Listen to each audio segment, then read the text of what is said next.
Hello, today I'm going to do my October favourites. This was in my favourites, this like furry head warmer, and I thought, why don't I just wear it, because it makes me look like Maleficent and I like that. But anyway, I've got like beauty stuff and random stuff, so if you don't want to see the beauty stuff then you can just skip forward the first bit and then I'll move on to like DVDs, books and all that kind of stuff. So I'm just going to get straight into it. The reason I'm doing favourites is because I really love to watch them, but also the videos of mine that do the best are just ones where I'm chatting. Like when I'm talking about a specific book or a specific thing, they don't really do very well. But when I'm just chatting about like how I like my socks, those videos do well. So I thought favourites is probably the most chatty video I could do. So I'm just going to get straight into it.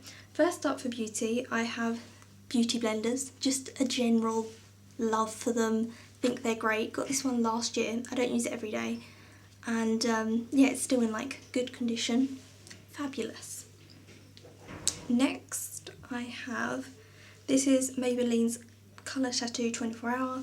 Absolutely love them. They're like an eye mousse eyeshadow thing. As you can see, I've used a lot.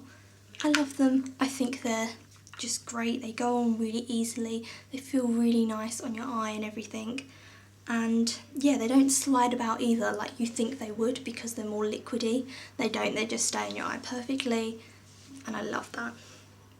I then have the lipstick that I'm wearing now. This is by Elizabeth Arden. Oh, look at that packaging.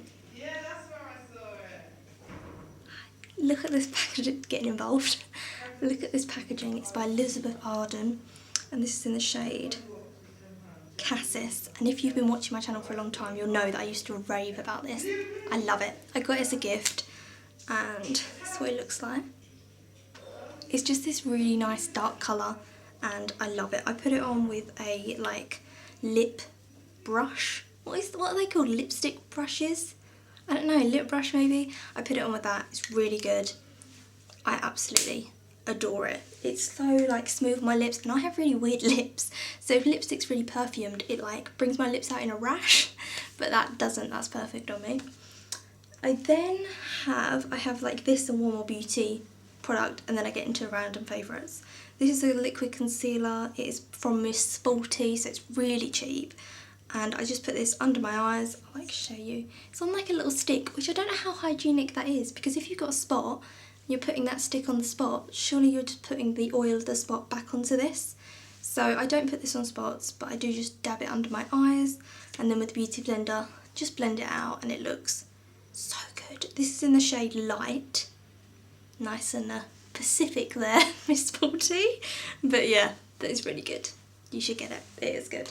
I like it stays because I feel like they're either too tacky or they're like just all over your face, just dripping down like a scene from Carrie, just like all down your face, like a candle melting down. But that's a good one, I promise you. And then last but not least for beauty is this perfume. Again, if you like watch my channel from the beginning, you know that I love Coco Noir by Chanel. It's just such a good perfume. It smells, it's a really old scent, I will say that. It's kind of like imagine like a really lovely French lady whose like house is really exotic and she's travelled the world. This is her kind of perfume. The scent though, that doesn't explain the scent. The scent, this is like a nighttime scent, and it is, I wear it during the day, I wear it every day. It's very musky, it's very old fashioned and it's very strong. But I like it, it's really nice. And so that's it for my beauty stuff. I'll now move on to my other stuff. So my first one is of course this head warmer, which I wear indoors all the time, bizarrely. Like when I'm at uni I'm just like, I might as well keep it on. It keeps my head really nice and I think it just looks, nice as well. Oh my god, I have like one food item. I hope this is allowed. These are Oreo originals and I'm trying to lose weight. I have actually lost weight. But in here you just get 6. And this is just like kind of a mini rant about biscuit and like junk food packaging. Is why are they in huge like bucket sizes? So if you want like, oh, I'll have a few biscuits or I'll have like a biscuit a day, you have to buy like 1,000. But this is nice that it just does it in a little packet of 6. Apparently you can get Oreos in packs of 2 as well, which I really want to get because I've just been having one a day and it's just kind of a nice treat, or one when you like fancy it. Instead of having like a bulk load, like enough to feed a family of 4 for like 1,000,000 years. I don't know why junk food does this. It's ridiculous. I don't like when I get my oranges, there's only like 5 in a packet. It drives me mental. Anyway, I thought I would show you what my mum and dad got me for coming to uni, because I've been using it a lot and I really like it. So first up, they got me, I chose it, but it's just this little like watch. It's really nice. Got kind of stretchy back to it and I really like it. They then got me this, I didn't choose this, but this is like a purse they got me. It reminds me of Aladdin, which is the best Disney film, no arguments, in the world. Reminds me of the magic carpet and I really like it. I've been using this a lot to go out, and yeah, it just fits in like my going out bag really easily. Really love this. And then they got me in this little box, which I chose. I can get it out. There. Is they got me this gold chain. Now I've never had anything like real gold before, and I love gold. I love anything tacky, shiny, like Vegas showgirl, I'm there. And so I just really like gold things. I don't know if you'll be able to see it, but it's kind of like a chain rope effect, which I really like. I have on it, bizarrely, because I'm not religious, I have there's like on one side is a coin, and on one side there's like the Pope, and the other side it's Mary and Jesus.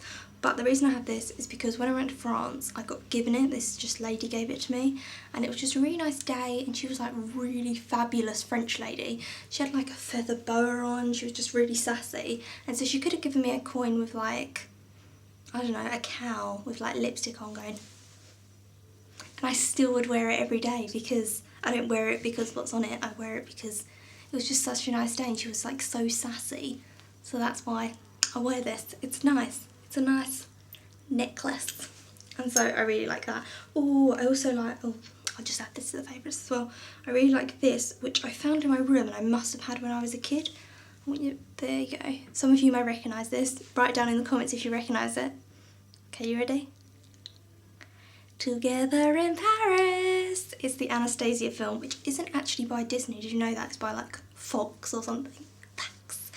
And yeah, it's the little pendant she has there, Forever in Paris, and then it has a little kind of hole in it, which I suppose is to be used as a key, which is inaccurate because you put the flower in the locket and turn it. I know this stuff, but yeah, it's from the film Anastasia. It's a little one of that. I don't know if maybe I got it free with a DVD or something like that, probably, or not DVD, videotape. Not a DVD, Hannah. But yeah, I really like it. I think it's really cute. I'm really scared to wear it though because I don't want to lose it.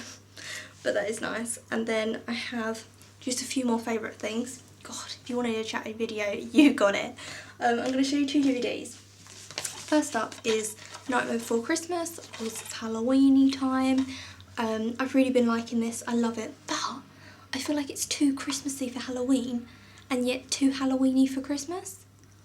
So what time do you watch it? Do you watch it in between the time between Halloween and Christmas? I don't know. Comment down below if you know what time you watch this. But I watched it the other day. I do still really love it. I really love Sally, like so much. I'm like, oh, I love Sally. And then the next one, I scoffed at in a video. I was like, oh, I don't know why I bought that. Come on, Hannah, we all know you're a psychopath. It's a Saw box set. Yeah, Saw, the torture franchise. What of it? I love horror, you know.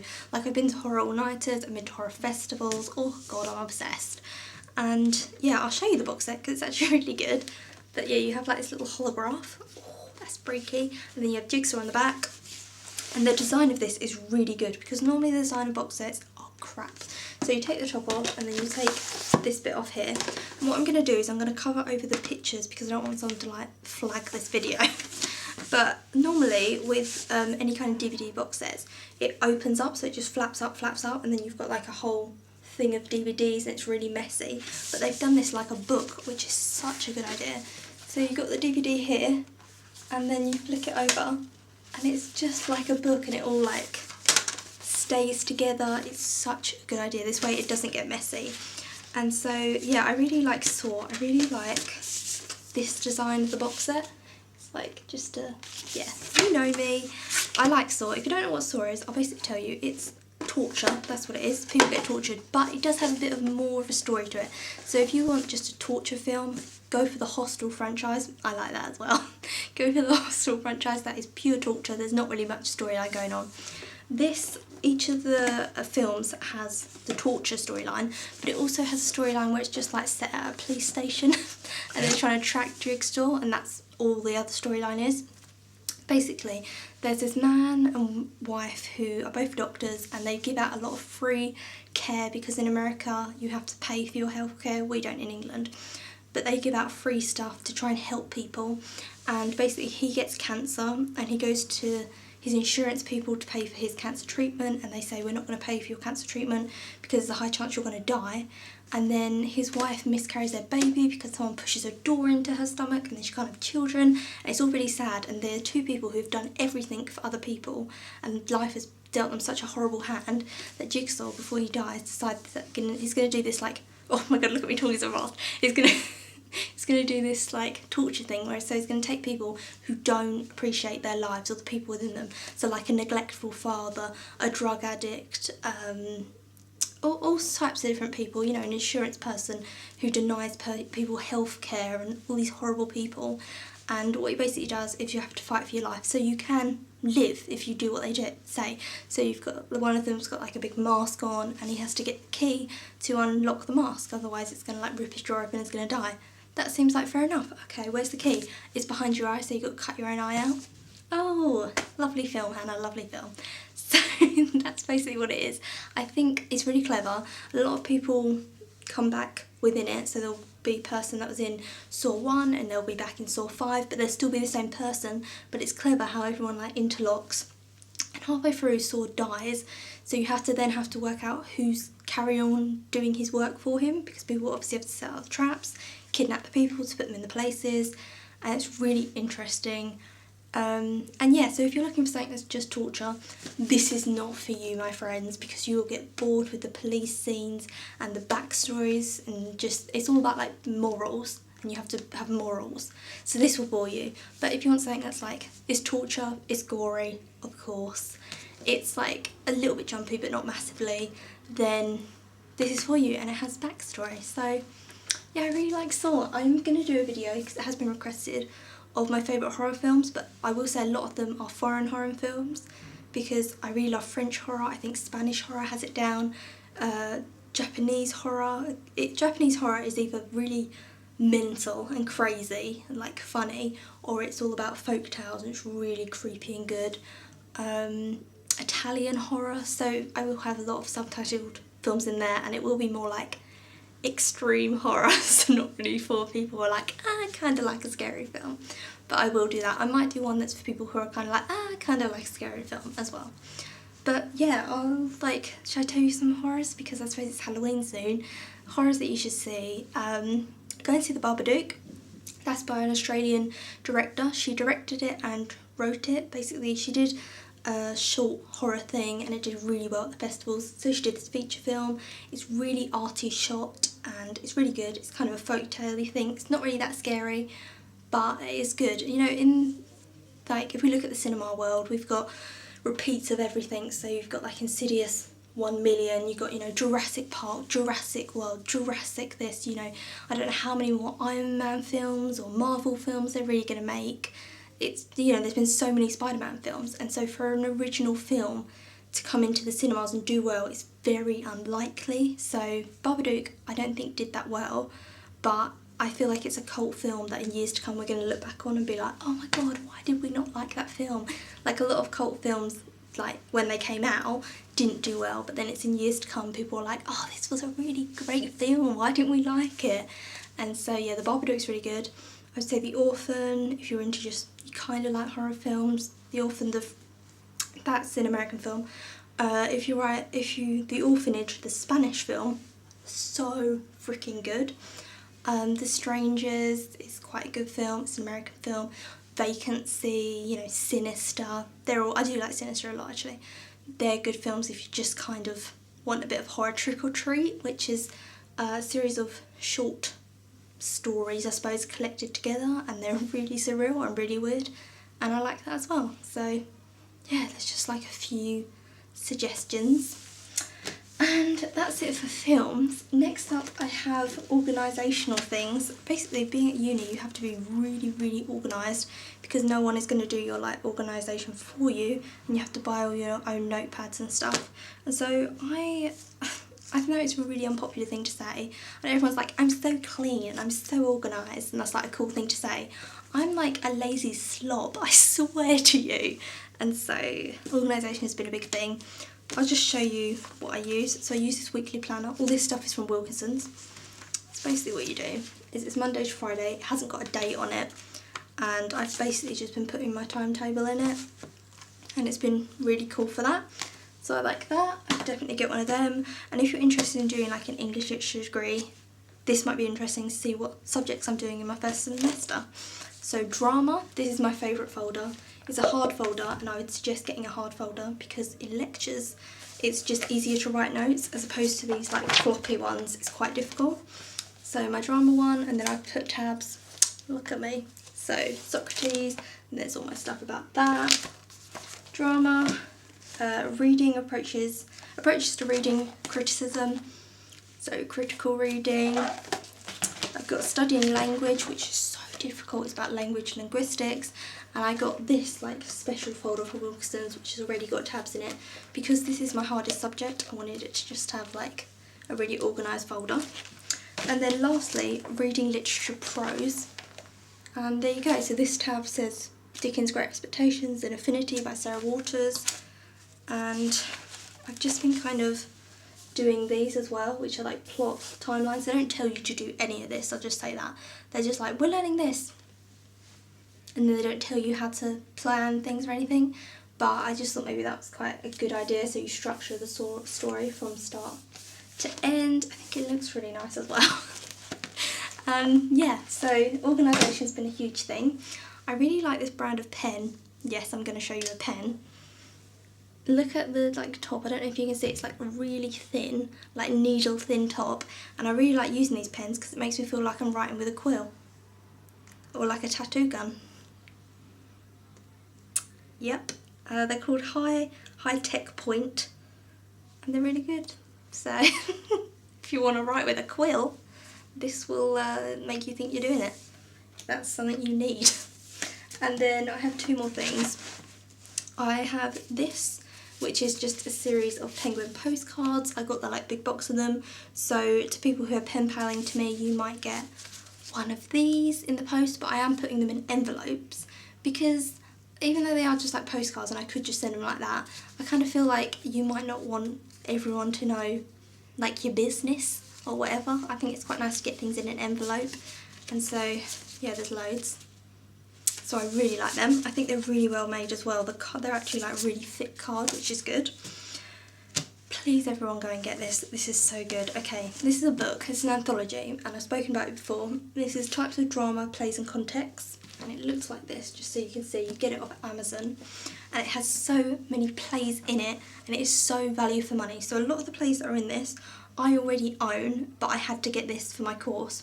So I already own this stuff, and if I put together the money that I spent buying those plays, it is like 15 times the amount of money that I could have just got this and saved everything.